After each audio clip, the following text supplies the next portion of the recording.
Good evening and welcome to the 9th story from the book Classic Ghost Stories, published by Vintage. And today's story is by the more well-known Henry James, and being Henry James, it is significantly longer than our last video, which is being uploaded as we speak to YouTube. This one is The Friends of the Friends, but a brief history of Henry James. He was born on the 15th of April 1843 in New York to a wealthy and intellectual family, and as a youth travelled widely and studied in Europe. He briefly studied law at Harvard before he took up writing full-time. His first novel, Watch and Ward, was published in 1871, and many followed, including the famous Portrait of a Lady, 1881, The Wings of the Dove, 1902, The Ambassadors, 1903, and The Golden Bowl, 1904. He also wrote short stories, reviews, biographies, plays, and travel books. After a brief period in Paris, James moved to London. He later settled in Rye in Sussex and became a British citizen in 1915. Henry James died on the 28th of February, 1916. So, this story is in 7 chapters. But firstly, there is an introduction before the first chapter. I find, as you prophesied, much that's interesting, but little that helps the delicate question. The possibility of publication. Her diaries are less systematic than I hoped. She only had a blessed habit of noting and narrating. She summarized, she saved. She appears seldom indeed to have let a good story pass without catching it on the wing. I allude, of course, not so much to things she heard as to things she saw and felt. She writes sometimes of herself, sometimes of others, sometimes of the combination. It's under this last rubric that she's usually most vivid. But it's not, you'll understand, when she's most vivid that she's always most publishable. To tell the truth, she's fearfully indiscreet, or has at least all the material for making me so. Take as an instance the fragment I send you after dividing it for your convenience into several small chapters. It's the contents of a thin blank book which I've had copied out, and which has the merit of being nearly enough a rounded thing, an intelligible whole. These pages evidently date from years ago. I've read with the liveliest wonder the statement they so circumstantially make, and done my best to swallow the prodigy they leave to be inferred. These things would be striking, wouldn't they, to any reader? But can you imagine for a moment my place in such a document before the world, even though, as if she herself had desired the world should have the benefit of it, she has given her friends neither name nor initials? Have you any sort of clue to their identity? I leave her the floor. Me. So, here is chapter 1. I know perfectly, of course, that I brought it upon myself, but that doesn't make it any better. I was the first to speak of her to him. He had never even heard her mentioned. Even if I had happened not to speak, someone else would have made up for it. I tried afterwards to find comfort in that reflection, but the comfort of reflections is thin. The only comfort that counts in life is not to have been a fool. That's a beatitude I shall doubtless never enjoy. Why, you ought to meet her and talk it over, is what I immediately said. Birds of a feather flock together. I told him who she was, and that they were birds of a feather, because if he had had in youth a strange adventure, she had had about the same time just such another. It was well known to her friends, an incident she was constantly called on to describe. She was charming, clever, pretty, unhappy, but it was nonetheless the thing to which she had originally owed her reputation. Being at the age of 18 somewhere abroad with an aunt, she had had a vision of one of her parents at the moment of death. The parent was in England, hundreds of miles away, and so far as she knew, neither dying nor dead. It was by day in the museum of some great foreign town. She had passed alone, in advance of her companions, into a small room containing some famous work of art, and occupied at that moment by two other persons. One of these was an old custodian. The second, before observing him, she took for a stranger, a tourist. She was merely conscious that he was bareheaded and seated on a bench. The instant her eyes rested on him, however, she beheld to her amazement her father, who, as if he had long waited for her, looked at her in singular distress and an impatience that was akin to reproach. She rushed to him with a bewildered cry. "Papa, what is it?"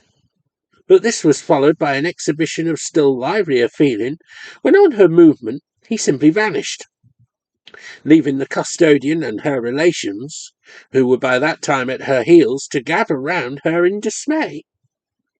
These persons, the official, the aunt, the cousins, were therefore in a manner witnesses of the fact at least of the impression made on her, and there was the further testimony of a doctor who was attending one of the party, and to whom it was immediately afterwards communicated. He gave her a remedy for hysterics, but said to the aunt privately, "Wait and see if something doesn't happen at home." Something had happened. The poor father, suddenly and violently seized, had died that morning. The aunt, the mother's sister, received before the day was out a telegram announcing the event and requesting her to prepare her niece for it. Her niece was already prepared, and the girl's sense of this visitation remained of course indelible. We had all, as her friends, had it conveyed to us and had conveyed it creepily to each other. 12 years had elapsed, and as a woman who had made an unhappy marriage and lived apart from her husband, she had become interesting from other sources. But since the name she now bore was a name frequently borne, and since, moreover, her judicial separation, as things were going, could hardly count as a distinction, it was usual to qualify her as the one, you know, who saw her father's ghost. As for him, dear man, he had seen his mother's, so there you are. I had never heard of that till this occasion, on which our pleasanter acquaintance led him, through some turn of the subject of our talk, to mention it, and to inspire me in so doing with the impulse to let him know that he had a rival in the field, a person with whom he could compare notes. Later on, his story became for him, perhaps because of my unduly repeating it, likewise a convenient worldly label. But it hadn't a year before been the ground on which he was introduced to me. He had other merits, just as she, poor thing, had others. I can honestly say that I was quite aware of them from the first. I discovered them sooner than he discovered mine. I remember how it struck me, even at the time, that his sense of mine was quickened by my having been able to match, though not indeed straight from my own experience, his curious anecdote. It dated, this anecdote, as hers did, from some dozen years before, a year in which, at Oxford, he had for some reason of his own been staying on into the long. He had been in the August afternoon on the river. Coming back into his room while it was still distinct daylight, he found his mother standing there as if her eyes had been fixed on the door. He had had a letter from her that morning out of Wales, where she was staying with her father. At the sight of him she smiled with extraordinary radiance, and extended her arms to him, and then as he sprang forward and joyfully opened his own, she vanished from the place. He wrote to her that night, telling her what had happened. The letter had been carefully preserved. The next morning he heard of her death. He was through this chance of our talk extremely struck with the little prodigy I was able to produce for him. He had never encountered another case. Certainly they ought to meet, my friend and he. Certainly they would have something in common. I would arrange this, wouldn't I, if she didn't mind? For himself he didn't mind in the least. I had promised to speak of the matter as soon as possible, and within the week I was able to do so. She minded as little as he. She was perfectly willing to see him, and yet no meeting was to occur, as meetings are commonly understood. Chapter 2. That's just half my tale. The extraordinary way it was hindered. This was the fault of a series of accidents, but the accidents, persisting for years, became to me and to others a subject of mirth with either party. They were droll enough at first, then they grew rather a bore. The odd thing was that both parties were amenable.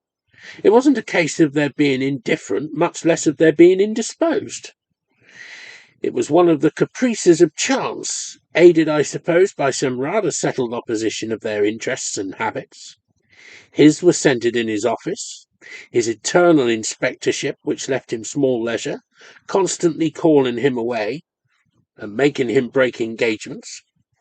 He liked society, but he found it everywhere and took it at a run. I never knew at a given moment where he was, and there were times when for months together I never saw him.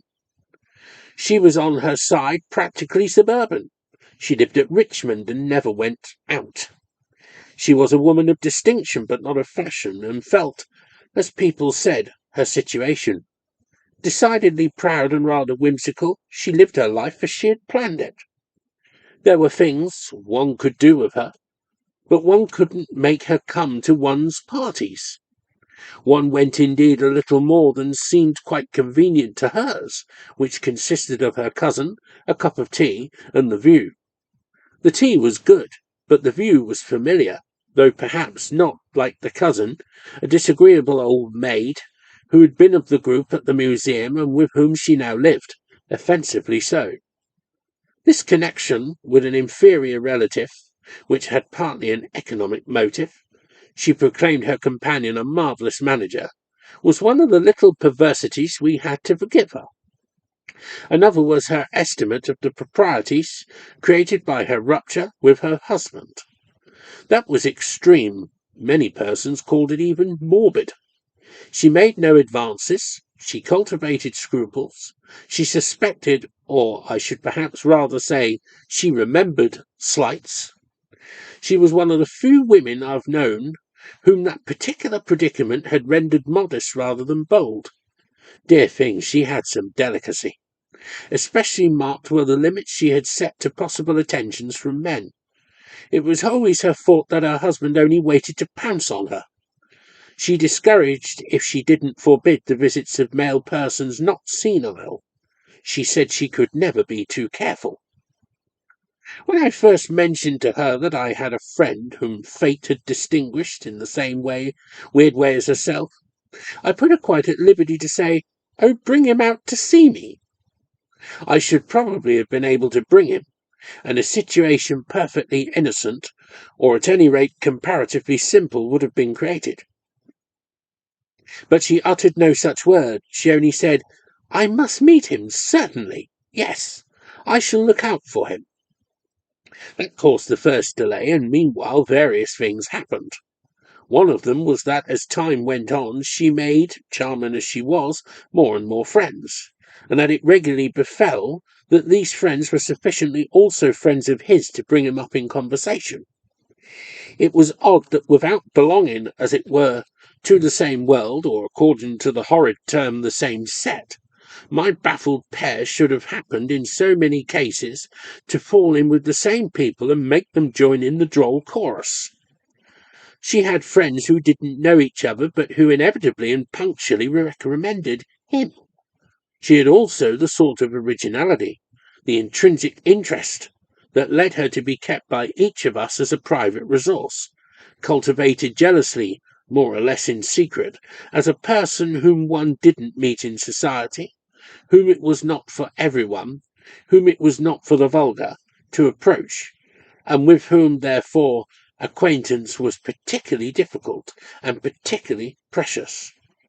We saw her separately, with appointments and conditions, and found it made on the whole for harmony not to tell each other. Somebody had always had a note from her still later than somebody else.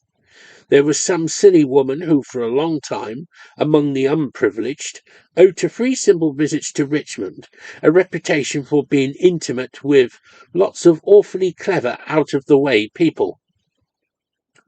Everyone has had friends it has seemed a happy thought to bring together, and everyone remembers that his happiest thoughts have not been his greatest successes. But I doubt if there was ever a case in which the failure was in such direct proportion to the quantity of influence set in motion. It's really perhaps here the quantity of influence that was most remarkable. My lady and my gentleman each pronounced it to me and others quite a subject for a roaring farce. The reason first given had, with time, dropped out of sight, and 50 better ones flourished on top of it. They were so awfully alike. They had the same ideas and tricks and tastes, the same prejudices and superstitions and heresies. They said the same things and sometimes did them. They liked and disliked the same persons and places, the same books, authors and styles. There were touches of resemblance even in their looks and features. It established much of a propriety that they were in common parlance equally nice and almost equally handsome. But the great sameness, for wonder and chatter, was their rare perversity in regard to being photographed. They were the only persons ever heard of who had never been taken, and who had a passionate objection to it. They just wouldn't be. No, not for anything anyone could say. I had loudly complained of this, him in particular I had so vainly desired to be able to show on my drawing-room chimney-piece in a Bond Street frame. It was at any rate the very liveliest of all the reasons why they ought to know each other. All the lively reasons reduced to naught by the strange law that had made them bang so many doors in each other's face, made them the buckets in the well, the 2 ends of the seesaw, the 2 parties in the state, so that when one was up the other was down, when one was out the other was in, neither by any possibility entering a house till the other had left it, or leaving it all unawares till the other was at hand. They only arrived when they had been given up, which was precisely also when they departed. They were, in a word, alternate and incompatible. They missed each other with an inveteracy that could be explained only by its being preconcerted. It was, however, so far from preconcerted that it had ended, literally after several years, by disappointing and annoying them. I don't think their curiosity was lively till it had been proved utterly vain. A great deal was, of course, done to help them, but it merely laid wires for them to trip. To give examples, I should have to have taken notes, but I happened to remember that neither had ever been able to dine on the right occasion. The right occasion for each was the occasion that would be wrong for the other. On the wrong one they were most punctual, and there were never any but wrong ones. The very elements conspired, and the constitution of man reinforced them. A cold, a headache, a bereavement, a storm, a fog, an earthquake, a cataclysm, infallibly intervened. The whole business was beyond a joke. Yet as a joke, it had still to be taken, though one couldn't help feeling that the joke had made the situation serious, had produced on the part of each a consciousness, an awkwardness, a positive dread of the last accident of all, the only one with any freshness left, the accident that would bring them together. The final effect of its predecessors had been to kindle this instinct. They were quite ashamed, perhaps even a little, of each other. So much preparation, so much frustration. What indeed could be good enough for it all to lead up to? A mere meeting would be mere flatness. Did I see them at the end of years? They often asked, just stupidly confronted. If they were bored by the joke, they might be worse bored by something else. They made exactly the same reflections, and each in some manner was sure to hear of the others. I really think it was this peculiar diffidence that finally controlled the situation. I mean that if they had failed for the first year or two because they couldn't help it, they kept up the habit because they had, what shall I call it, grown nervous. It really took some lurking volition to account for anything both so regular and so ridiculous. Chapter 3. When, to crown our long acquaintance, I accepted his renewed offer of marriage, it was humorously said, I know that I had made the gift of his photograph a condition. This was so far true that I had refused to give him mine without it. At any rate, I had him at last, in his high distinction, on the chimney-piece, where the day she called to congratulate me, she came nearer than she had ever done to seeing him. He had in being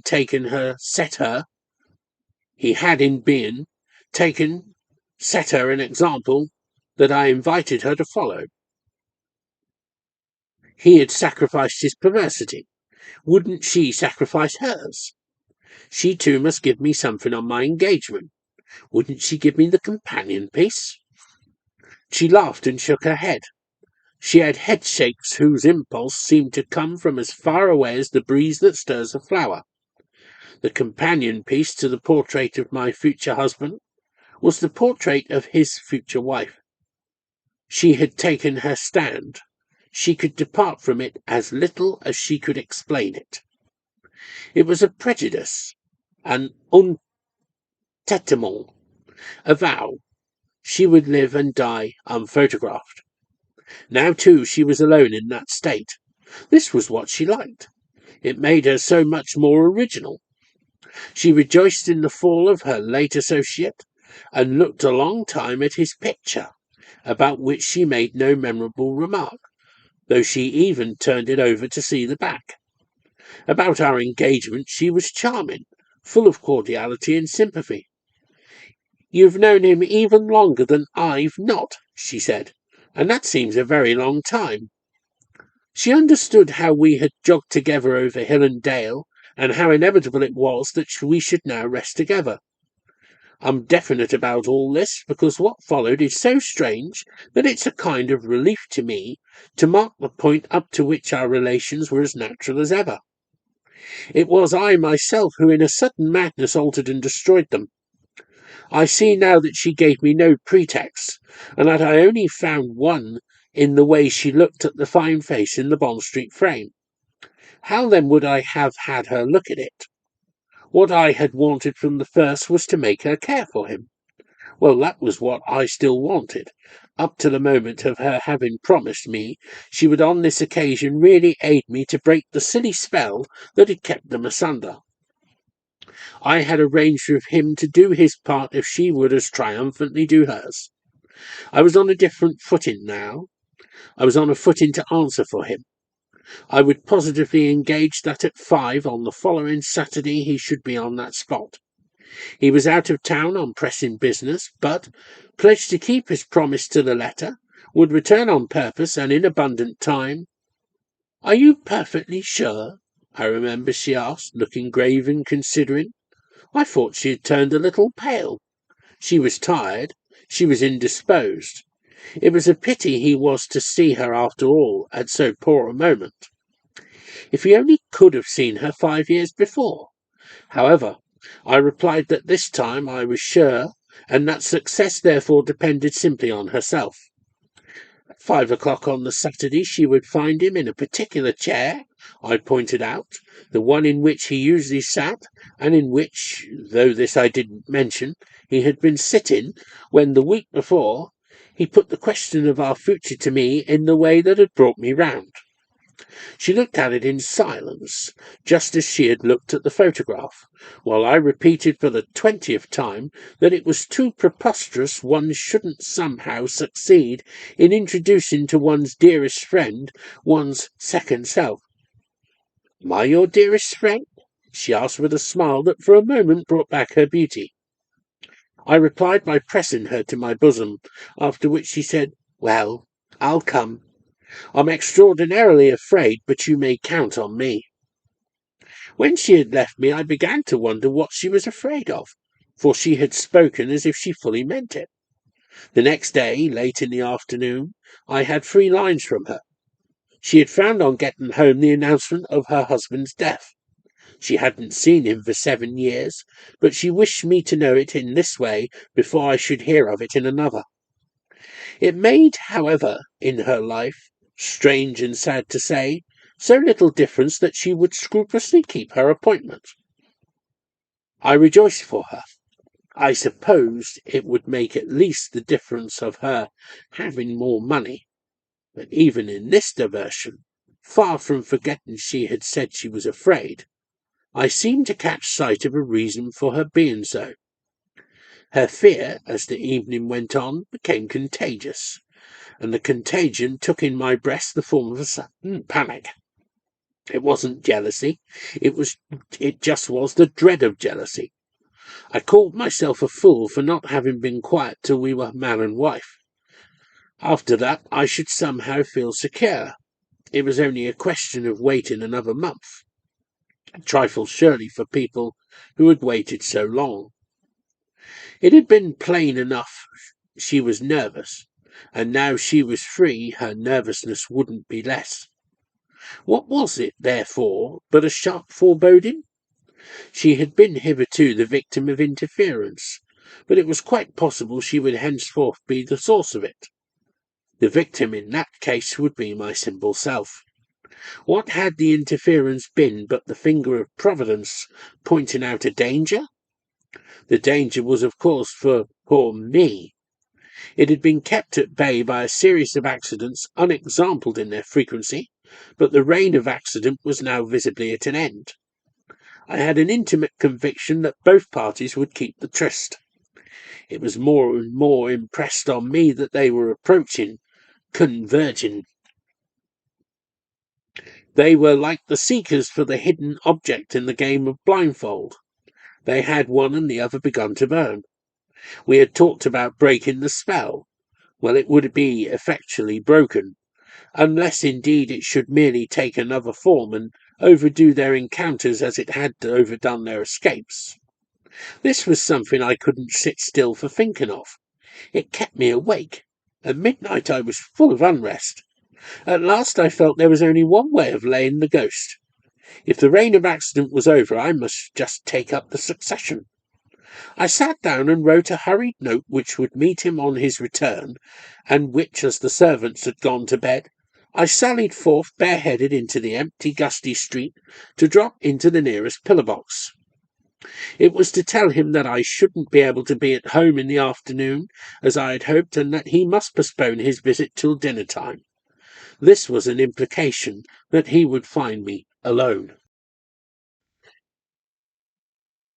Chapter 4.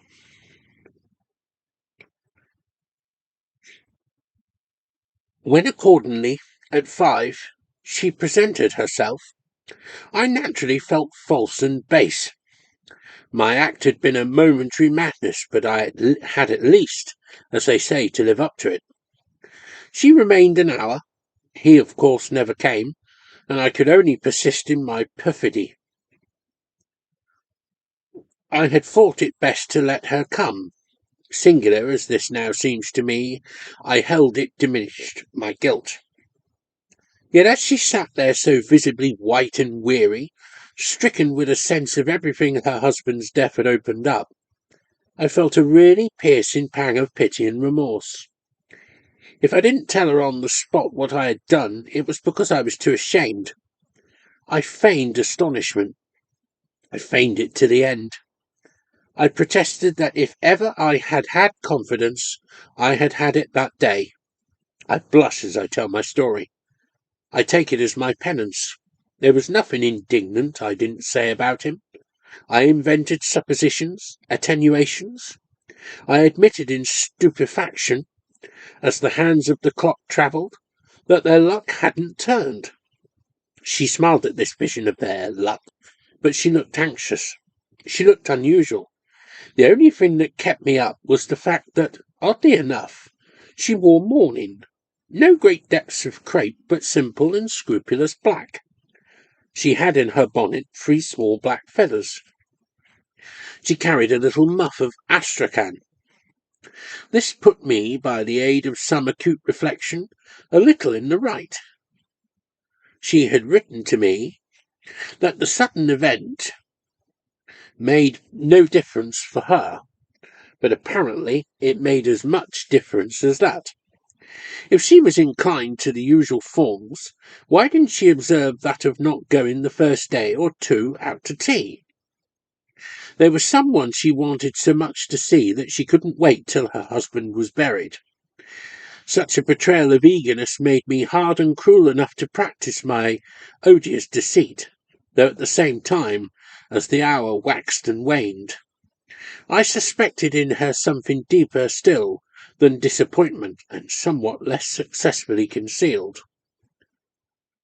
I mean a strange underlying relief, the soft low emission of the breath that comes when a danger is past. What happened as she spent her barren hour with me was that at last she gave him up. She let him go forever. She made the most graceful joke of it that I've ever seen made of anything, but it was for all that a great date in her life. She spoke with her mild gaiety of all the other vain times, the long game of hide-and-seek, the unprecedented queerness of such a relation. For it was, or had been, a relation, wasn't it? Hadn't it? That was just the absurd part of it. When she got up to go, I said to her that it was more a relation than ever, but that I hadn't the face, after what had occurred, to propose to her for the present another opportunity. It was plain that the only valid opportunity would be my accomplished marriage. Of course she would be at my wedding. It was even to be hoped that he would. If I am, he won't be. I remember the high quaver and the little break of her laugh. I admitted there might be something in that. The thing was therefore to get us safely married first. That won't help us. Nothing will help us, she said as she kissed me farewell. I shall never, never see him. It was with those words she left me. I could bear her disappointment, as I've called it. But when a couple of hours later I received him at dinner, I discovered I couldn't bear his. The way my manoeuvre might have affected him hadn't been particularly present to me, but the result of it was the first word of reproach that had ever yet dropped from him. I say reproach, because that expression is scarcely too strong for the terms in which he conveyed to me his surprise that under the extraordinary circumstances I shouldn't have found some means not to deprive him of such an occasion. I might really have managed either not to be obliged to go out, or to let their meeting take place all the same. They would probably have got on, in my drawing-room, well enough without me. At this I quite broke down. I confessed my iniquity and the miserable reason of it. I hadn't put her off, and I hadn't gone out. She had been there, and, after waiting for him an hour, had departed in the belief that he had been absent by his own fault. She must think me a precious brute, he exclaimed. Did she say of me? And I remember the just perceptible catch of breath in his pause. What she had a right to say? I assure you she said nothing that showed the least feeling. She looked at your photograph. She even turned round the back of it, on which your address happens to be inscribed. Yet it provoked her to no demonstration. She doesn't care so much as all that. Then why are you afraid of her? It wasn't of her I was afraid. It was of you. Did you think I'd be so sure to fall in love with her? You never alluded to such a possibility before, he went on as I remained silent. Admirable person as you pronounced her. That wasn't the light in which you showed her to me. Do you mean that if it had been, you'd have managed by this time to catch a glimpse of her? I didn't fear things then, I added. I hadn't the same reason. He kissed me at this, and when I remembered that she had done so an hour or 2 before, I felt for an instant as if he were taking from my lips the very pressure of hers. In spite of kisses, the incident had shed a certain chill, and I suffered horribly from the sense that he had seen me guilty of a fraud. He had seen it only through my frank avowal, but I was as unhappy as if I had a stain to efface. I couldn't get over the manner of his looking at me when I spoke of her apparent indifference to his not having come. For the first time since I had known him, he seemed to have expressed a doubt of my word. Before we parted, I told him that I'd undeceive her, start the first thing in the morning for Richmond, and there let her know he had been blameless. At this he kissed me again. I'd expiate my sin, I said. I'd humble myself in the dust. I'd confess and ask to be forgiven. At this he kissed me once more. Chapter 5. In the train the next day, this struck me as a good deal for him to have consented to, but my purpose was firm enough to carry me on. I mounted the long hill to where the view begins, and then I knocked at her door. I was a trifle mystified by the fact that her blinds were still drawn, reflecting that if in the stress of my compunction I had come early, I had certainly yet allowed people time to get up. "At home, Mum. She has left home for ever."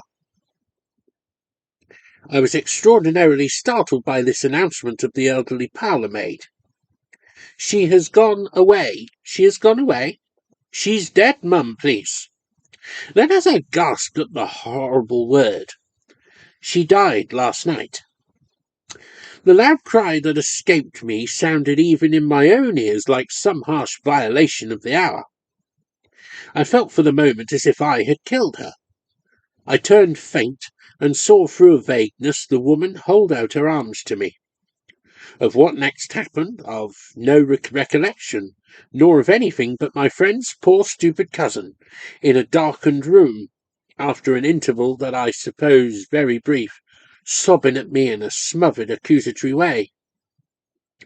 I can't say how long it took me to understand, to believe, and then to press back with an immense effort that pang of responsibility which, superstitiously, insanely, had been at first almost all I was conscious of. The doctor, after the fact, had been superlatively wise and clear.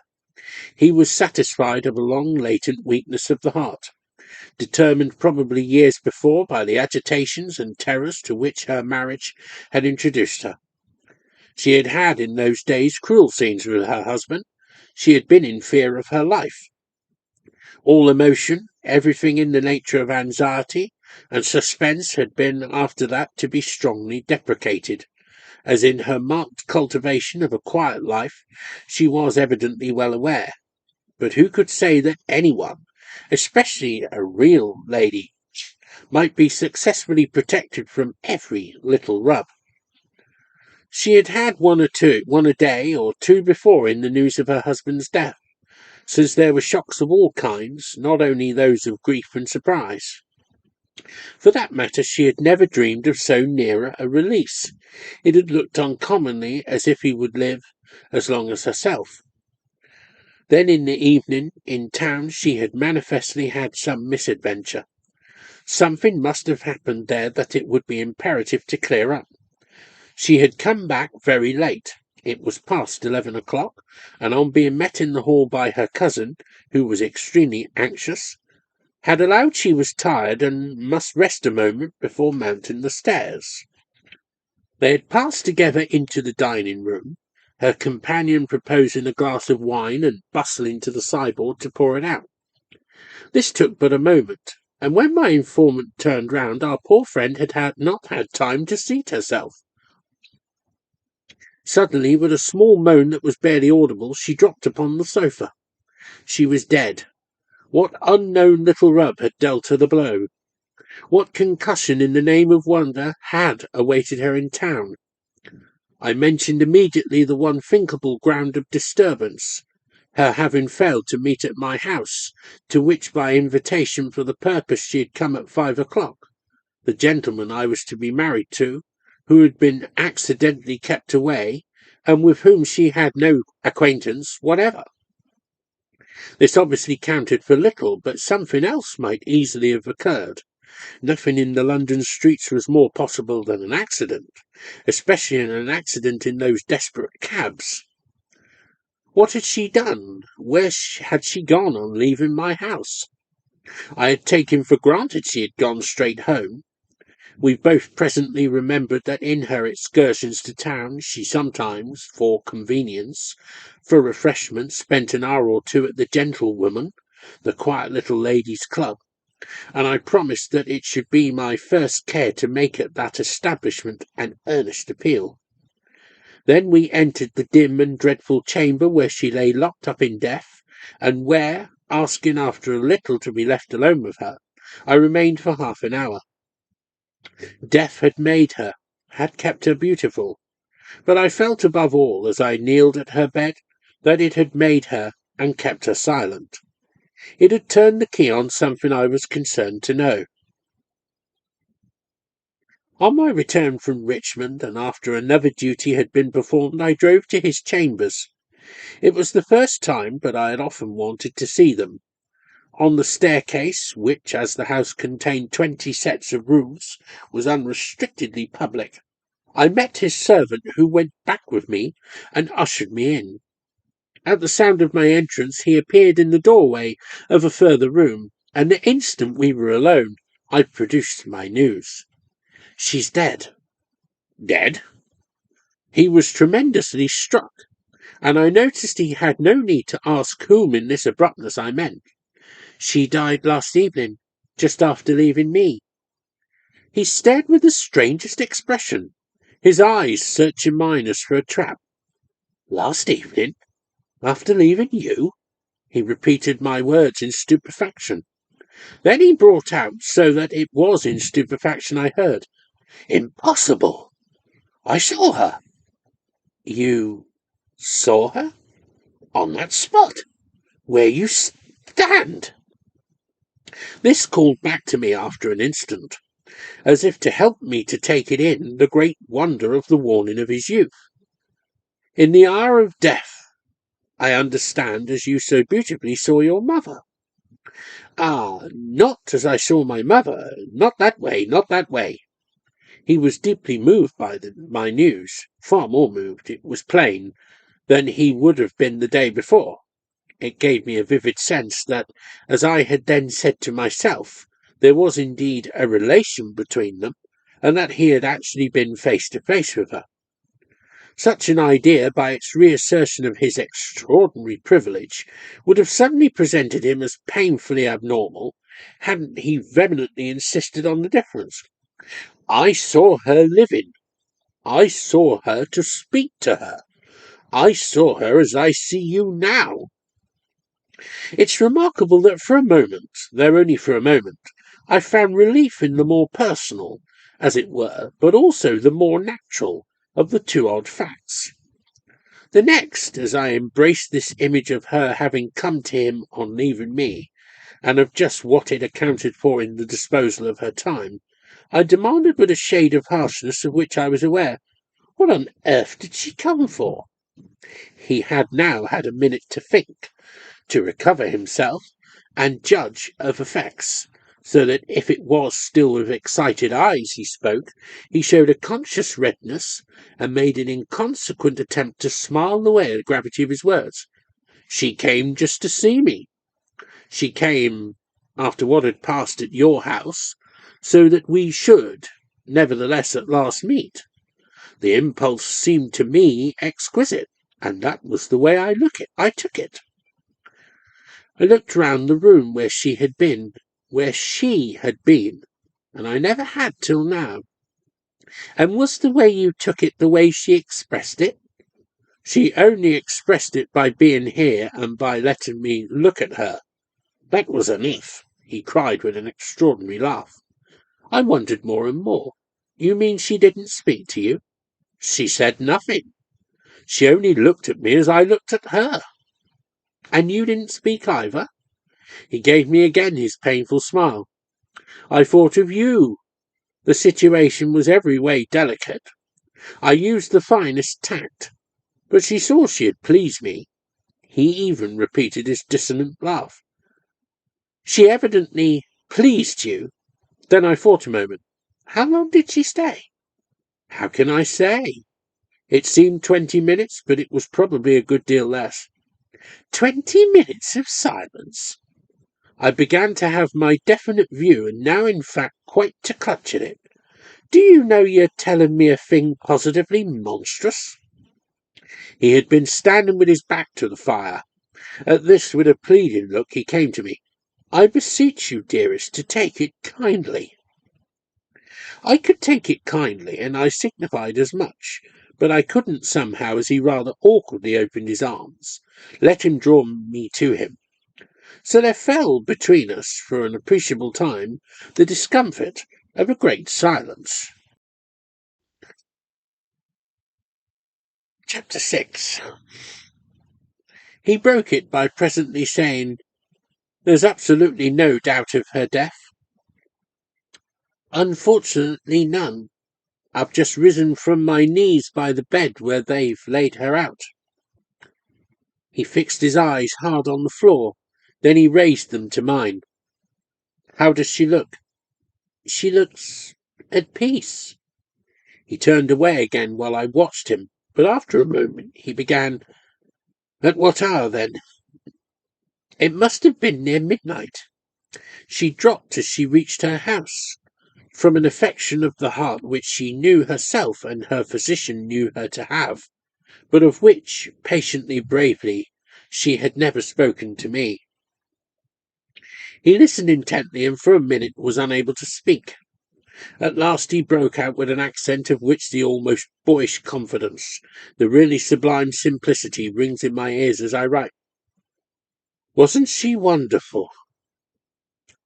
Even at the time I was able to do it justice enough to answer that I had always told him so. But the next minute, as if after speaking he had caught a glimpse of what he might have made me feel, he went on quickly, You can easily understand that if she didn't get home till midnight. I instantly took him up. There was plenty of time for you to have seen her. How so, I asked, when you didn't leave my house till late? I don't remember the very moment. I was preoccupied. But you know that, though you said you had lots to do, you sat for some time after dinner. She, on her side, was all the evening at the Gentlewoman. I've just come from there. I've ascertained. She had tea there. She remained a long, long time. What was she doing all the long, long time?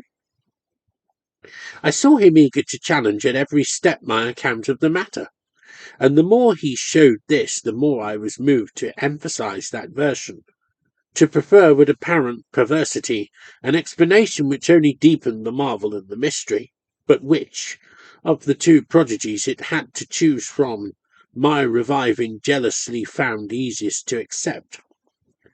He stood there pleading with a candour that now seems to me beautiful for the privilege of having, in spite of supreme defeat, known the living woman, while I, with a passion I wonder at today, though it still smoulders in a manner in its ashes, could only reply that, for a strange gift shared by her with his mother, and on her own side likewise hereditary, the miracle of his youth had been renewed for him, the miracle of hers for her. She had been to him, yes, and by an impulse as charming as he liked, but oh, she hadn't been in the body. It was a simple question of evidence. I maintained, a definite statement of what she had done, most of the time, at the little club. The place was almost empty, but the servants had noticed her. She had sat motionless in a deep chair by the drawing-room fire. She had leaned back her head. She had closed her eyes. She had seemed softly to sleep. I see. But till what o'clock? There, I was obliged to answer, the servants fail me a little. The portress in particular is unfortunately a fool, even though she too is supposed to be a gentlewoman. She was evidently at that period of the evening without a substitute, and against regulations, absent for some little time from the cage in which it's her business to watch the comings and goings. She's muddled, she palpably prevaricates, so I can't positively, from her observation, give you an hour. But it was remarked toward 10:30 that our poor friend was no longer in the club. It suited him down to the ground. She came straight here, and from here she went straight to the train. She couldn't have run it so close, I declared. That was a thing she particularly never did. There was no need of running it close, my dear. She had plenty of time. Your memory's at fault about my having left you late. I left you, as it happens, unusually early. I'm sorry my stay with you seemed long, for I was back here by 10. To put yourself into your slippers, I retorted, and fall asleep in your chair. You slept till morning. You saw her in a dream. He looked at me in silence and with sombre eyes that showed me he had some irritation to repress. Presently I went on. You had a visit, at an extraordinary hour, from a lady. Swab. Nothing in the world's more probable.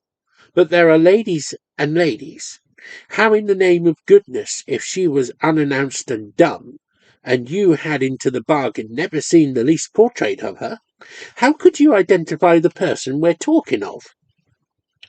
Haven't I, to absolute satiety, heard her described? I'll describe her for you in every particular. Don't, I cried with a promptness that made him laugh once more. I coloured at this, but I continued, Did your servant introduce her? He wasn't here. He's always away when he's wanted. One of the features of this big house is that from the street door the different floors are accessible practically without challenge. My servant makes love to a young person employed in the rooms above these, and he had a long bout of it last evening. When he's out on that job he leaves my outer door, on the staircase, so much ajar as to enable him to slip back without a sound. The door then only requires a push. She pushed it. That simply took a little courage. A little? It took tons. And it took all sorts of impossible calculations. Well, she had them. She made them. Mind you, I don't deny for a moment, he added, that it was very, very wonderful.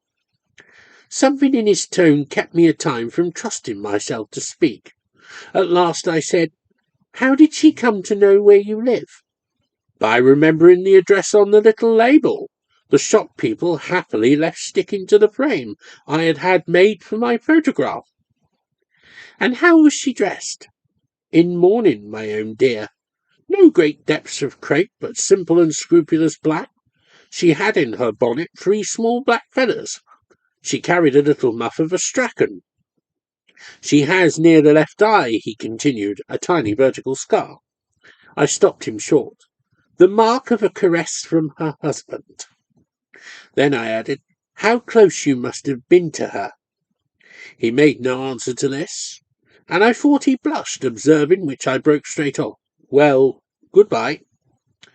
You won't stay a little? He came to me again tenderly, and this time I suffered him. Her visit had its beauty. Her visit had its beauty, he murmured as he held me, but yours has a greater one. I let him kiss me, but I remembered, as I had remembered the day before, that the last kiss she had given, as I supposed, in this world, had been for the lips he touched. Life, you see, I answered. What you saw last night was death. It was life. It was life. He spoke with a soft stubbornness. I disengaged myself. We stood looking at each other hard. You describe the scene, so far as you describe it at all, in terms that are incomprehensible. She was in the room before you knew it. I looked up from my letter writing at that table under the lamp. I had been wholly absorbed in it, and she stood before me. Then what did you do? I sprang up with an ejaculation, and she, with a smile, laid her finger ever so warningly, yet with a sort of delicate dignity, to her lips. I knew it meant silence, but the strange thing was that it seemed immediately to explain and to justify her. We, at any rate, stood for a time that, as I've told you, I can't calculate, face to face. It was just as you and I stand now. Simply staring? He shook an impatient head. We're not staring. Yes, but we're talking. Well, we were, after a fashion. He lost himself in the memory of it. It was as friendly as this. I had on my tongue's end to ask if that was saying much for it, but I made the point instead that what they had evidently done was to gaze in mutual admiration. Then I asked if his recognition of her had been immediate. Not quite, he replied, for of course I didn't expect her, but it came to me long before she went who she was, who only she could be. I thought a little. And how did she at last go? Just as she arrived. The door was opened behind her and she passed out. Was she rapid? Slow? Rather quick. But looking behind her, he smiled to add, I let her go, for I perfectly knew I was to take it as she wished. I was conscious of exhaling a long, vague sigh. Well, you must now take it now as I wish. You must let me go. At this, he drew near me again, detaining and persuading me, declaring with all due gallantry that I was a very different matter. I'd have given anything to have been able to ask him if he had touched her, but the words refused to form themselves. I knew to the last tenth of a tone how horrid and vulgar they'd sound. I said something else. I forget exactly what. It was feebly tortuous and intended, meanly enough to make him tell me without my putting the question. But he didn't tell me. He only repeated, as from a glimpse of the propriety of soothing and consoling me, the sense of his declaration of some minutes before. The assurance that she was indeed exquisite, as I had always insisted, but that I was his real friend, and his very own for ever. This led me to reassert in the spirit of my previous rejoinder that I had at least the merit of being alive, which in turn drew from him again the flash of contradiction I dreaded. Oh, she was live! She was! She was! She was dead! She was dead! I asseverated with an energy, a determination it should be so, which comes back to me now almost as grotesque. But the sound of the word as it rang out filled me suddenly with horror, and all the natural emotion the meaning of it might have evoked in other conditions gathered and broke in a flood. It rolled over me that here was a great affection quenched, and how much I had loved and trusted her. I had a vision at the same time of the lonely beauty of her end. She's gone. She's lost to us for ever. I burst into sobs. That's exactly what I feel, he exclaimed, speaking with extreme kindness and pressing me to him for comfort. She's gone. She's lost to us forever. So what does it matter now? He bent over me, and when his face had touched mine, I scarcely knew if it were wet with my tears or with his own. Chapter 7, the final chapter. It was my theory, my conviction, it became, as I may say, my attitude, that they had still never met, and it was just on this ground I felt it generous to ask him to stand with me at her grave. He did so very modestly and tenderly, and I assumed, though he himself clearly cared nothing for the danger, that the solemnity of the occasion, largely made up of persons who had known them both, and had a sense of the long joke, would sufficiently deprive his presence of all light association. On the question of what had happened the evening of her death, little more passed between us. I had been taken by a horror of the element of evidence. On either hypothesis, it was gross and prying. He, on his side, lacked producible corroboration. Everything, that is, but a statement of his house porter, on his own admission a most casual and intermittent personage, that between the hours of 10 o'clock and midnight no less than 3 ladies in deep black had flitted in and out of the place. This proved far too much. We had neither of us any use for free. He knew I considered I had accounted for every fragment of her time, and we dropped the matter as settled. We abstained from further discussion. What I knew, however, was that he abstained to please me rather than because he yielded to my reasons. He didn't yield. He was only indulgent. He clung to his interpretation because he liked it better. He liked it better, I held, because it had more to say to his vanity. That in a similar position wouldn't have been its effect on me, though I had doubtless quite as much.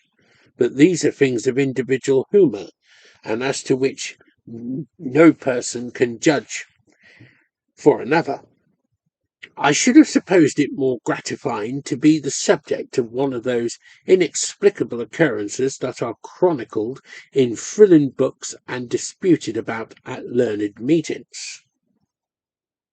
I could conceive, on the part of a being just engulfed in the infinite and still vibrating with human emotion, of nothing more fine and pure, more high and august, than such an impulse of reparation, of admonition, or even of curiosity.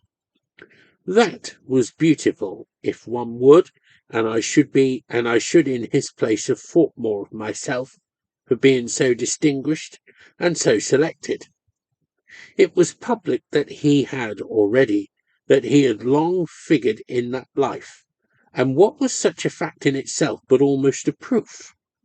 Each of the strange visitations contributed to establish the other. He had a different feeling, but he had also, I hasten to add, an unmistakable desire not to make a stand, or, as they say, a fuss about it. I might believe what I liked, the more so that the whole thing was in a manner a mystery of my producing. It was an event of my history, a puzzle of my consciousness, not of his. Therefore he would take about it any tone that struck me as convenient. We had both, at all events, other business on hand. We were pressed with preparations for our marriage. Mine were assuredly urgent, but I found as the days went on that to believe what I liked was to believe what I was more and more intimately convinced of.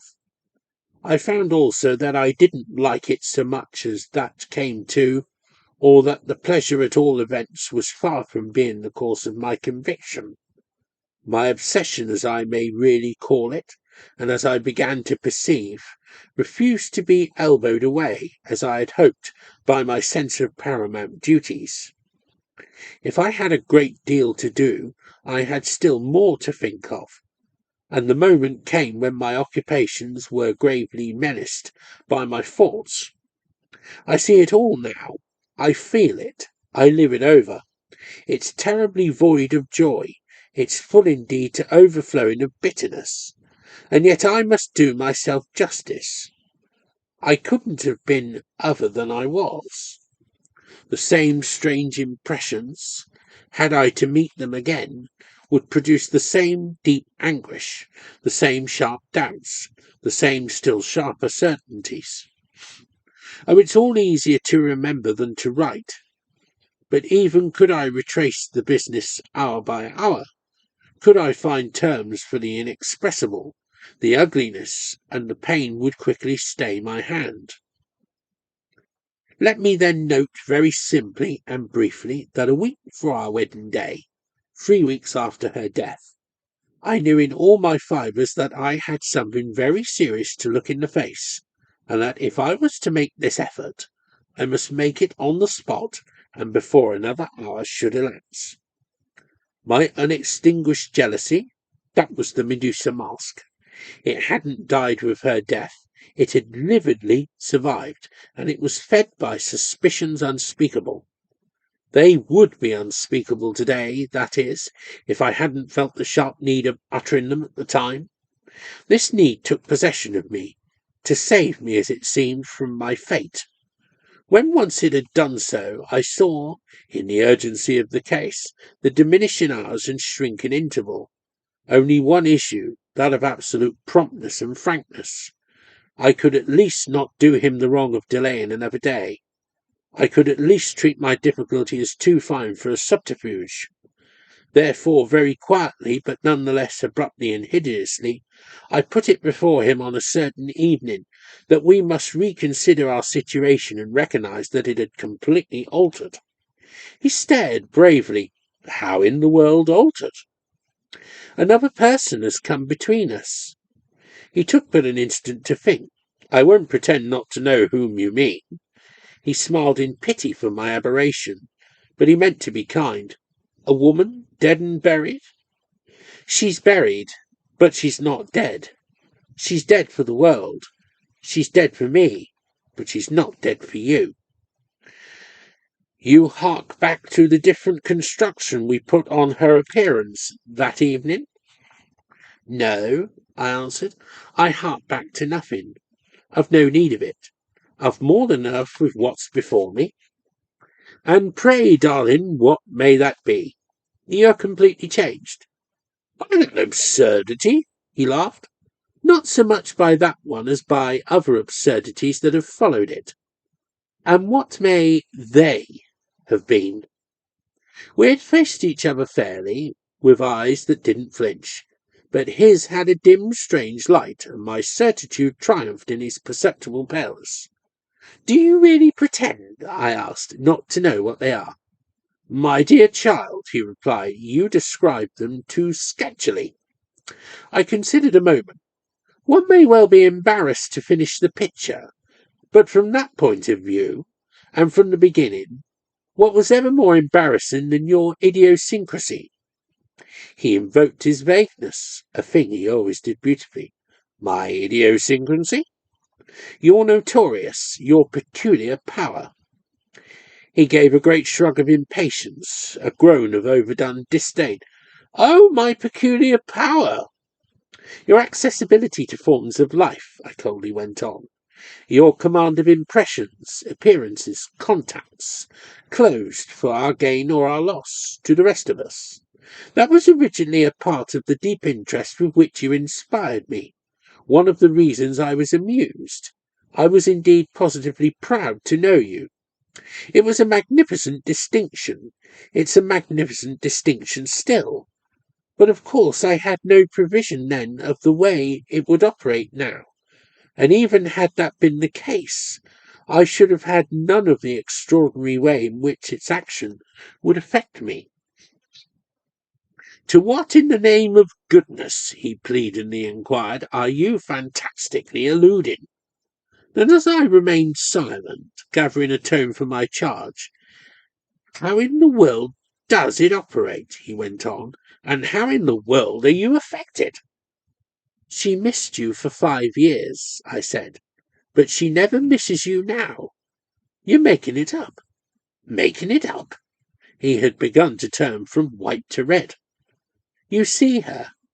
You see her. You see her every night. He gave a loud sound of derision, but I felt it ring false. She comes to you as she came that evening, I declared. Having tried it, she found she liked it. I was able, with God's help, to speak without blind passion or vulgar violence, but those were the exact words, and far from sketchy they then appeared to me, that I uttered. He had turned away in his laughter, clapping his hands at my folly, but in an instant he faced me again with a change of expression that struck me. Do you dare to deny, I then asked, that you habitually see her? He had taken the line of indulgence, of meeting me halfway, kindly humouring me. At all events, he, to my astonishment, suddenly said, Well, my dear, what if I do? It's your natural right. It belongs to your constitution and to your wonderful, if not perhaps quite enviable fortune. But you'll easily understand that it separates us. I unconditionally release you. Release me? You must choose between me and her." He looked at me hard. "I see." Then he walked away a little, as if grasping what I had said and thinking how he had best treat it. At last he turned on me afresh. "How on earth do you know such an awfully private thing?" "You mean because you've tried so hard to hide it? It is awfully private, and you may believe I shall never betray you. You've done your best. You've acted your part. You've behaved, poor dear, loyally and admirably. Therefore I've watched you in silence, playing my part too. I've noted every drop in your voice, every absence in your eyes, every effort in your indifferent hand. I've waited till I was utterly sure and miserably unhappy. How can you hide it when you're abjectly in love with her? When you're sick almost to death with the joy of what she gives you?" I checked his quick protest with a quicker gesture. "You love her as you've never loved, and passion for passion she gives it straight back. She rules you, she holds you, she has you all. A woman in such a case as mine divines and feels and sees. She's not a dull dunce who has to be credibly informed. You come to me mechanically, compunctiously with the dregs of your tenderness, and the remnant of your life. I can renounce you, but I can't share you. The best of you is hers. I know what it is, and freely give you up to her forever." He made a gallant fight, but it couldn't be patched up. He repeated his denial. He retracted his admission. He ridiculed my charge, of which I freely granted him moreover the indefensible extravagance. I didn't pretend for a moment that we were talking of common things. I didn't pretend for a moment that he and she were common people. Pray, if they had been, how should I ever have cared for them? They had enjoyed a rare extension of being, and they had caught me up in their flight. Only I couldn't breathe in such air, and I promptly asked to be set down. Everything in the facts was monstrous, and most of all my lucid perception of them. The only thing allied to nature and truth was my having to act on that perception. I felt after I had spoken in this sense that my assurance was complete. Nothing had been wanting to it but the sight of my effect on him. He disguised indeed the effect in a cloud of chaff, a diversion that gained him time and covered his retreat. He challenged my sincerity, my sanity, almost my humanity, and that of course widened our breach and confirmed our rupture. He did everything in short but convince me either that I was wrong or that he was unhappy. We separated, and I left him to his inconceivable communion. He never married any more than I've done. When 6 years later, in solitude and silence, I heard of his death, I hailed it as a direct contribution to my theory. It was sudden. It was never properly accounted for. It was surrounded by circumstances in which, for I took them to pieces, I distinctly read an intention, the mark of his own hidden hand. It was the result of a long necessity, of an unquenchable desire. To say exactly what I mean, it was a response to an irresistible call.